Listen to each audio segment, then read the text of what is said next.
Happy coffee and plant time, everyone. So recently, I've had some issues with mealybugs and spider mites, and I kind of wanted to go over what I do to treat them and what I do when I bring in new plants. So first thing I always do when I get new plants in is that they go on this cart. These aren't new; these are going outside. But I put new plants on this cart, and I pre-treat them with, I typically use Captain Jack's Dead Bug Brew. I bought the concentrates. I can refill my own. Works out really well. I also, on all plants, new plants and old, everyone gets mosquito bits for fungus gnats and systemic granular insect control. I don't change pots for the first few weeks until they have had a chance to acclimate, but I do sprinkle both of those on top, and then when I do repot them, those get mixed into the soil. So that helps with fungus gnats, and the plant will uptick and pull up the other pesticide. And then I use the spray. I also do a really in-depth physical visual inspection of the plants to make sure that I don't see any pests, which I also do at the store.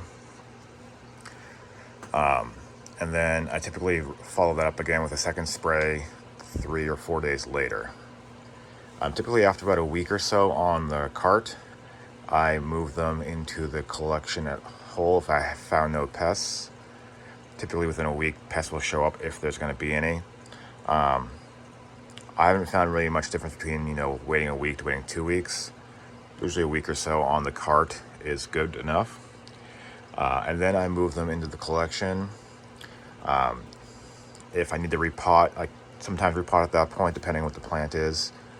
And again, when I repot, I always mix my own new soil for the proper soil for the plant with those two ingredients, the mosquito bits and the synthetic. I have found that this works really well. The only caveat to this is plants that don't use a lot of water, i.e. my euphorbias. These do not take up a lot of water, so the systemic doesn't work as well on these guys.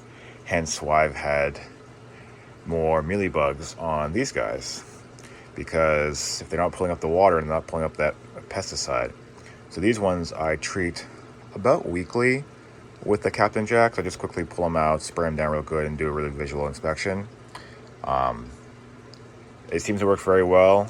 There's probably 40 plants on this rack of euphorbias and cacti and other succulent-y things, and most of these are always fine. This guy tends to be the most. That's why he's in the front, so I can watch him. I'm terrible with these names. Oops. Tends to be the worst one in here. But I check them all because these have tons of little nooks and crannies for especially mealybugs to hide. That tends to be the most issue I have on these ones is mealies. But they're euphorbias. They're pretty resilient. A good spray down with the Captain Jacks, and everyone seems to be happy back here. And as you can see, I have lots of plants flowering, about to flower. All these plants are happy and healthy. So, a little bit of mealybugs or spider mites or pretty much any pests is to be expected in a collection this size. But I have found that regime of quarantining, adding the pesticides, and just monitoring, I can't talk today, just only 1 cup of coffee so far, really works well.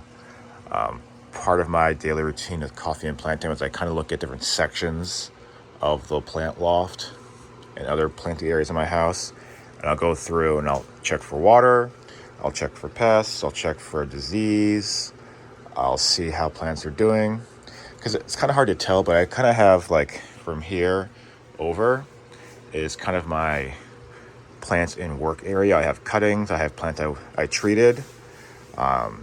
Some of the plants that were down here that were infected with mealybugs were these guys, Stephania, this one, this Erecta and Stephania. Yeah, I'm not even gonna try to say that. They all had not mealybugs. Yeah, these had mealybugs. So they're kind of in my like workshop area. Keep an eye on them because they were pretty bad infested. I took them and washed off the mealies and then sprayed them really good. So they're kind of here, so I can watch them to make sure nothing pops back. And then other things like this plant I got from Home Depot or Lowe's about a week ago, and I'm just kind of in quarantine over here, so that table was full. Same thing with these ones. These 3 plants were the ones I posted pictures of that had the mealybugs and spider mites. Again, all these were on that cart, but I'm doing something different, so I kind of went over here away from other plants. That's kind of what I do for quarantining and dealing with pests. And again, collection this size, or pretty much any collection, you're gonna find some mealybugs, spider mites, other things like that. And it's just part of being in the hobby. I do have some ladybugs coming in, and then this week that I'm going to release into the grow tents, the loft, the grow tent downstairs, and our greenhouse. And those should really help with some of the spider mites and things. I don't like to put the chemicals, the synthetics, or any of the sprays in the terrariums I have scattered around, because all the terrariums have good bugs in them. Mealybugs, millipedes, isopod, all kinds of stuff in there that are kind of expensive, and I don't want to kill them. I'd rather be more biological with those guys, biological controls. But yeah, happy coffee and plant time, and a few pests are to be expected and not the end of the world. I'll talk to you guys later. Bye.